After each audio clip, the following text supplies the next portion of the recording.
สบายดีพี่น้องมาพี่น้องกินเสียส่วนกันนี่ครับก่อนเลิกงานตอนนี้เป็นเวลา2 ทุ่มกว่าพี่น้องมาเสียส่วนอ๋อแล้วก็มีพี่น้องน้ำหม้อก็มีน้องก็กินประมาณ6-7 คนนี่แหละเนี่ย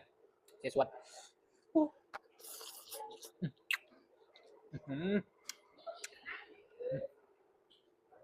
กิน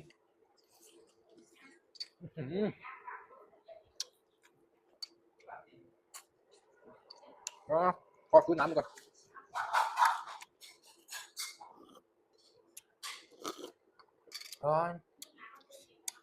กุ้งพี่น้องตัวใหญ่ๆเนี่ยพอ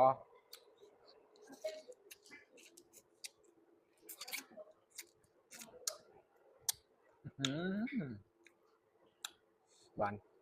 กุ้งตัวใหญ่ๆพี่น้องเดี๋ยวกุ้งก่อน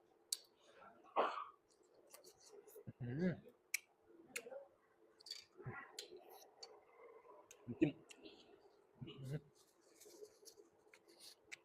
เอาละรอบดึกเนาะกุ้งติดไก่พร้อม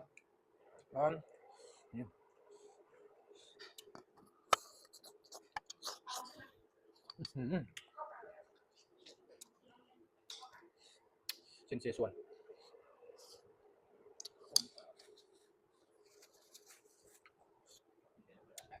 หมูสามสันมาล่าเสียส่วนติดไก่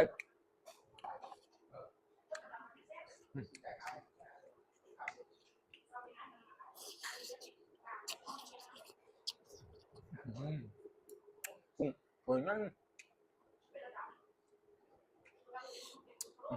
เจ้า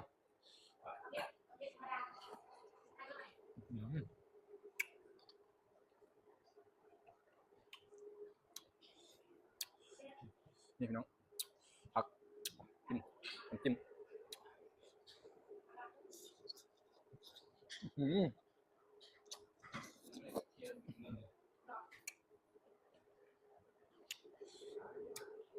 เส้นมาล่า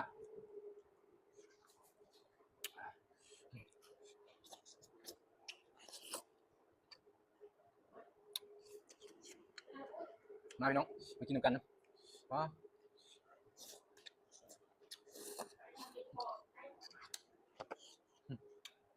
ชุดน้ำก่อน